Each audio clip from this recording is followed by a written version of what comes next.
Guys, hari ini kita mau ngomong tentang levels. Kita mau ngomong tentang upgrades. Kenapa? Karena nggak tahu kalau kalian ya, tapi waktu gue mulai belajar firman Tuhan, waktu mau mulai pelayanan, baru mulai dekat dengan Tuhan, gue punya pengertian yang salah tentang iman. Gue punya pengertian yang salah tentang percaya. Karena menurut gue at that time, ya kalau percaya. Ya, lo percaya Yesus adalah Raja, Yesus adalah anak Allah, lo percaya kalau dia sudah mati, disalib dan dibangkitkan, atau lo nggak percaya? Jadi kalau lo percaya, ya udah percaya. Kalau lo punya iman, ya udah lo punya iman bahwa Tuhan Yesus akan memberkati, Tuhan Yesus melindungi, dan Tuhan Yesus akan datang lagi untuk membangkitkan dan menghakimi semua orang yang hidup dan yang mati. Either lo percaya atau lo enggak. That's it.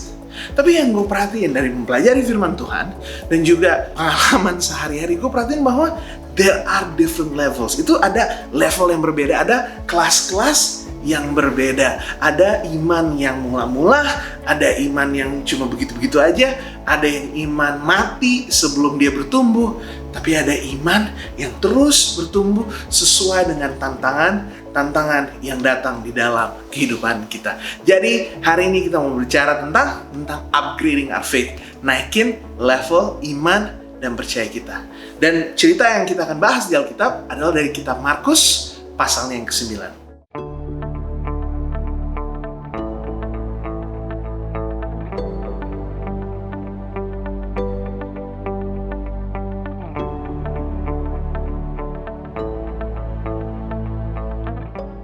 Di Markus pasal yang ke-9, seseorang ayah datang untuk berjumpa dengan Yesus, untuk minta supaya Tuhan Yesus mau mengusir roh jahat yang sudah hidup di dalam anaknya bertahun-tahun dari dia masih sangat kecil.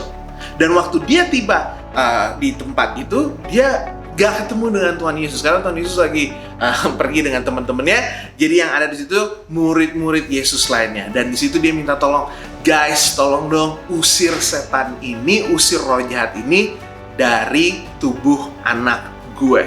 Dan ini nggak salah buat dia untuk minta ini, karena udah orang banyak tahu bahwa murid-murid Yesus, dari otoritas yang diberikan Yesus, dari kuasa yang sudah diberikan Tuhan Yesus Kristus, mereka sudah pergi dari desa ke desa, dari kota ke kota untuk mengabarkan kabar baik bahwa Yesus, Raja yang sudah dijanjikan, kerajaan Allah sudah dekat, akan datang. Dan tanda-tanda yang dipakai, tanda-tanda yang digunakan untuk membuktikan bahwa betul Yesus itu adalah Mesias, adalah Juru Selamat yang ditunggu-tunggu, adalah bahwa bukan cuma dia bisa mengusir roh jahat, bukan cuma dia bisa menyembuhkan, tapi murid-muridnya, orang-orang yang sudah dipilih untuk menerima kuasa, untuk menyebarkan kabar baiknya, mereka pun bisa mengusir roh jahat. Karena itu papa yang satu ini, dia datang, dia nggak ketemu Yesus, tapi dia percaya. Dia bilang, oke, I don't see Jesus, nggak ada Yesus di sini, tapi aku berjumpa dengan kau. Tolong dong, tolong anak gue, sembuhkan anak gue.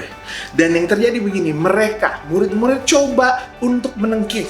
Dan karena murid-murid sebelumnya sudah pernah menengking roh jahat, mereka nggak takut. Mereka percaya diri dan mereka mencoba mengusir roh jahat dari anak bapak ini.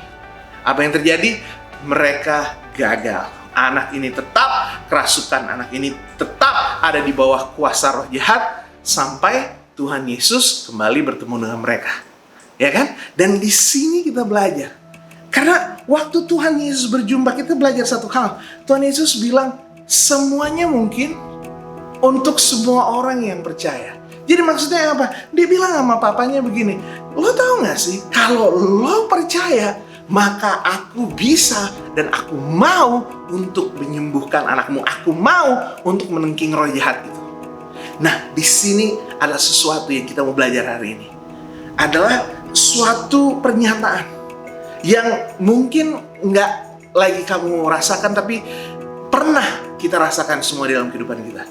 Karena Bapak itu ngomongnya begini, I believe, help me overcome my unbelief. Jadi maksudnya apa? Aku percaya, tapi tolong buat aku untuk lebih percaya.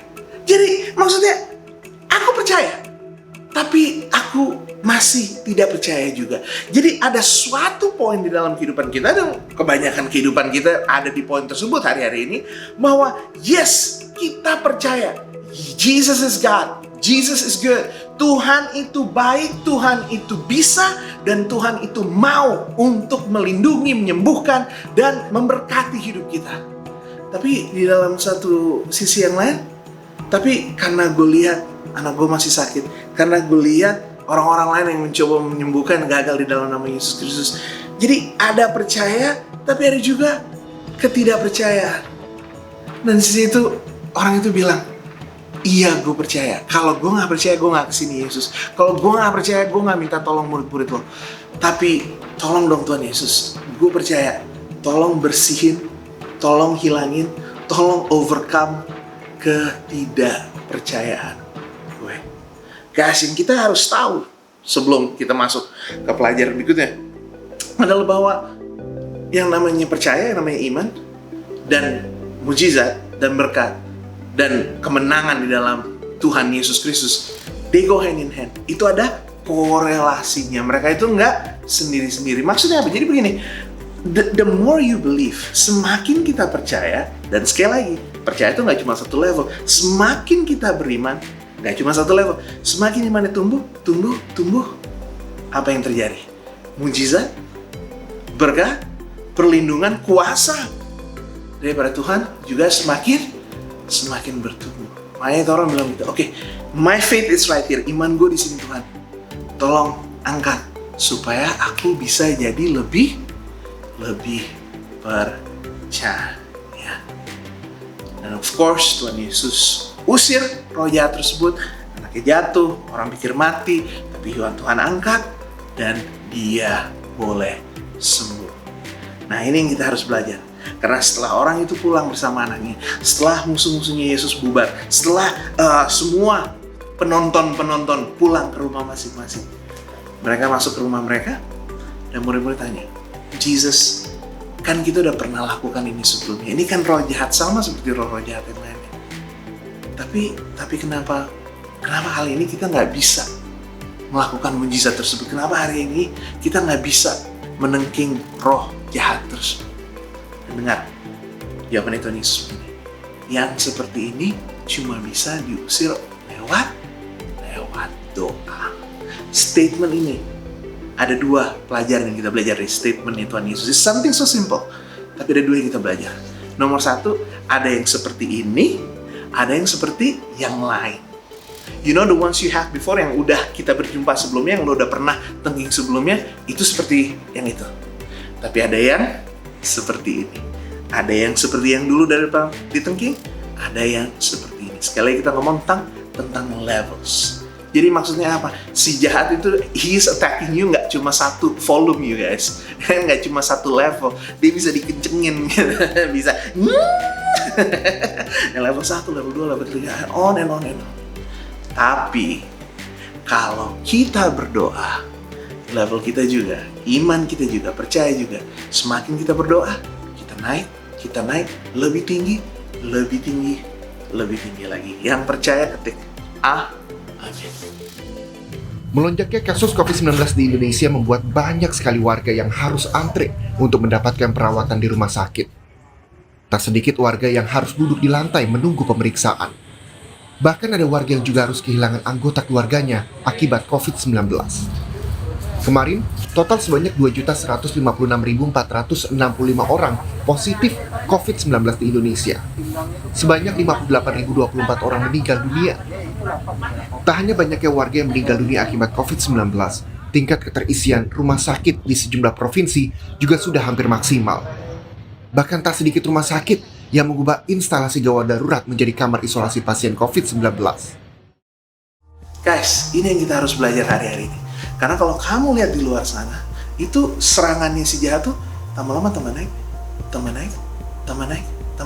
Jadi levelnya tuh tambah lama tambah jahat. Oke, kita mesti ngomong pandemi. Kita mesti ngomong corona. Corona itu sekarang naik level, guys. Sudah nggak sama tante corona yang tahun lalu. It's upgrading itself. Ya, kalau dulu orang pakai masker, kita pakai masker, udah pasti nggak bakal terinfeksi. Sekarang belum tentu. Ya kan? Kalau dulu misalnya kita ada di luar, kita nggak di dalam ruangan, ada kemungkinan besar kita tidak terinfeksi. Ya? Sekarang Belum tentu. Kalau dulu misalnya kita umurnya 30, 40, apalagi kalau masih 20-an, kalaupun kita kena virus corona, kemungkinan besar kita nggak akan mati. Sekarang belum tentu. Bukan cuma orang yang 60, 70 yang meninggal karena komplikasi corona, tapi bahkan orang-orang yang masih muda, 20, 30, meninggal juga walaupun mereka nggak punya komorbiditas, walaupun mereka masih sehat. Ya, kalau virusnya upgrade, berarti apa? Ya kita juga mesti upgrade dong. Safety-nya, jaga kesehatannya, istirahatnya, makan benernya, melindungi kita daripada perjumpaan dengan orang-orang yang kita nggak kenal, bahkan perjumpaan dengan orang-orang yang kita kasihi. Kita juga mesti lebih upgrade safe-nya. Semakin serangannya naik, semakin kita juga mesti belajar untuk lebih hidup sehat lagi, guys. Dan salah satu yang paling penting, sekali lagi, tolong jangan dengar konspirasi theory, tolong jangan dengar gosip, jangan cuma baca orang forward di WhatsApp.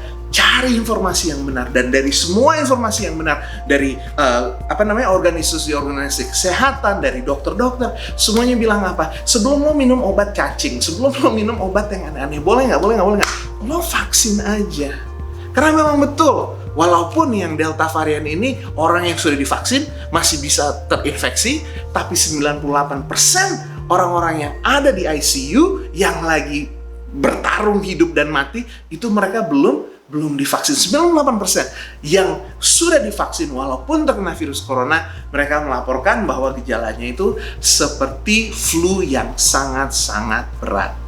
Jadi isolasi mandiri, mungkin dengan oksigen, tapi tidak sampai dibawa ke rumah sakit. Karena jujur aja, udah nggak ada rumah sakit lagi, dan kalau masuk rumah sakit, biayanya itu sekitar 100-150 juta rupiah. Guys, ini kita cuma ngomong tentang apa? Tentang praktikal, ya. Tapi kita udah setahun, udah hampir 2 tahun, udah memasuki tahun yang kedua, melawan tante corona ini. Dan kita perhatiin, banyak yang tumbang, yang udah capek untuk beribadah, yang udah capek untuk berdoa, yang udah capek untuk percaya. Dan di situ kita bisa lihat ada yang lewat hal-hal ini imannya diperkuat, di-upgrade, naik ke next level, tapi juga banyak yang tumbang. Musuhnya tambah upgrade, musuhnya tambah keras, dunia ini tambah jahat, kitanya nggak naik level, makanya kita semua tuh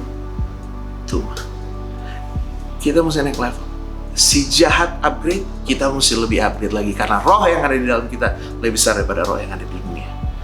Dan satu-satunya cara untuk melawan itu cuma adalah untuk upgrade your faith. Itu cuma satu, adalah lewat doa. That's it. Yes, baca firman, yes, dengerin khotbah, tapi yang paling dahsyat apa? Lewat doa. Nah, kita jujur aja, I'm not a prayer warrior. Ada yang punya karunia untuk bisa berdoa setengah jam, sejam, langsung setiap hari. I don't have that gift. But you know what I can do? I can pray all day long. 3 menit, 5 menit, 1 menit, 3 menit. I pray. Ya, sebelum rekam khotbah ini, I just pray a quick prayer. Nanti setelah ini, when I'm going to upload this, waktu mau diupload, mau diedit sama Arti, I will pray for Arti as well. Ini maksudnya apa? You know, yang namanya prayer, yang orang duduk di dalam suatu ruangan gelap, dan di situ dia berdoa bisa setengah jam, 1 jam, bahkan 2 jam, terus kita, wah. Ada banyak dari kita nggak bisa berdoa seperti itu, tapi kita bisa doa terus menerus. Waktu kita lagi bangun tidur, waktu kita sebelum berangkat, waktu kita lagi macet di jalan. Wah, mudah-mudahan semuanya work from home ya. Waktu kita lagi mau melakukan sesuatu, ya kan? Mau nulis, mau baca, mau kerja. That's when you get to pray. Berdoa tentang apa yang ada di depan kita. Tapi juga kalau Tuhan gerakan hati kita, berdoa untuk orang-orang yang Tuhan sudah sediakan di dalam kehidupan kita. Guys, jadi hari ini, I'm just saying, kalau lo udah mulai rasa nih, wah, gue udah mulai depresi, wah gue udah mulai stres, wah gue udah mulai blah deh, gue udah gak mau ngapa-ngapain, I'm jaded, I'm frustrated, aduh gue udah nyerah. I want to say to you, I just want to encourage you, pray. Ya, karena semakin jahat musuh kita, semakin kita juga harus naik level lagi. Kita mesti upgrade lagi. Dan itu nggak bisa lo pergi ke pendeta terus pendetanya yang doain. Nggak bisa. Lo nggak bisa dengerin pendeta yang ngetok. Lo nggak bisa baca bukunya ahli-ahli teologi yang ngetok. Nggak bisa. The only way lo bisa denger lagi daripada Tuhan. Lo bisa punya hubungan lebih intim lagi. Supaya semua yang tidak percaya itu, semua stres itu, semua kebohongan si jahat itu udah bisa lo tinggalkan. Supaya lo imannya bisa naik lagi. Itu cuma terjadi kalau kita punya hubungan lewat Tuhan, lewat doa yang terus menerus. Nah, sekali lagi, I am not one of those guys. Gue bukan pendekar pendoa. Mereka bilang aku prayer warrior. I'm not that kind of person. But I am a prayerful person. If something happened to you, kalau lo kenapa-kenapa, you text me, you call me, I will pray for you. And I will keep praying. Besoknya, until you get healthy, sampai situasinya berubah, gue tetap akan berdoa buat lo semua. Tapi gue perhatiin, kayaknya yang minta doa buat gue orang itu aja. Jadi mulai besok, mulai hari Senin sampai dengan hari Jumat, tiap jam 6 sore, lo subscribe Gereja Online Church di Instagram, dan kita akan live bersama-sama. Doa, nggak setengah jam, nggak 20 menit, nggak 15 menit, nggak 10 menit, 5 menit aja. 5 menit, dari jam 6 sore waktu Jakarta sampai jam 6:05. Kita berdoa tentang bangsa ini. Kita berdoa tentang gereja-gereja Tuhan di Indonesia. Kita berdoa untuk kebutuhan-kebutuhan semua yang datang di situ. Simple aja, gampang aja. Tapi kita percaya bukan bahasa kata-kata yang kita pakai, bukan pengetahuan kita akan teologi dan bahkan firman Tuhan, tapi iman percaya kita yang akan naik. Selama kita percaya bahwa Tuhan mendengar dan akan bertindak, maka Tuhan akan mengangkat kita ke level iman percaya yang berikutnya. Dan apapun yang musuh bisa lempar ke kita, walaupun dia sudah upgrade, tapi roh yang ada di dalam kita juga membawa kita ke tempat yang lebih tinggi, ke tempat yang lebih menang, di mana kita bisa lebih dekat lagi dengan Tuhan Yesus Kristus melalui kasih karunia-Nya dan juga iman percaya yang ada bertumbuh di dalam kita. Mari kita berdoa. Tuhan Yesus, kami cuma berdoa bahwa Tuhan akan datang dan berjumpa dengan kita tiap-tiap hari ketika kami berdoa. Tuhan Yesus, kalau misalnya musuhnya udah upgrade, masa kami nggak upgrade? Masa kami masih sama aja kayak 3 bulan yang lalu, kayak 6 bulan yang lalu, tahun lalu, 2 tahun yang lalu? Nggak bisa Tuhan. Iman itu mesti upgrade, mesti bertumbuh. Dan satu-satunya ya kalau kita berdoa. So my prayer today, doa kami hari ini adalah supaya kami lebih rajin berdoa. Dan ketika kami berdoa, let us experience you, biar kami berjumpa dengan Engkau, dan biar kami saksikan kuasa-Mu di dalam hidup kami. Terima kasih Tuhan, di dalam nama Bapa, Putra, dan Roh Kudus kami berdoa. Yang percaya katakan amin. Jadi sekali lagi semuanya, setiap hari dari jam 6 sampai jam 6:05, 5 menit aja, di Gereja Online Church Instagram account. Kita akan doa sama-sama. It's gonna be Instagram Live. We'll see. Pastor Mario nggak pernah pakai Instagram Live. Let's see what happens. Kita lihat nanti jadi kayak gimana. Ayo kita doa sama-sama. Dan pasti Tuhan akan jawab doa kita. Peace!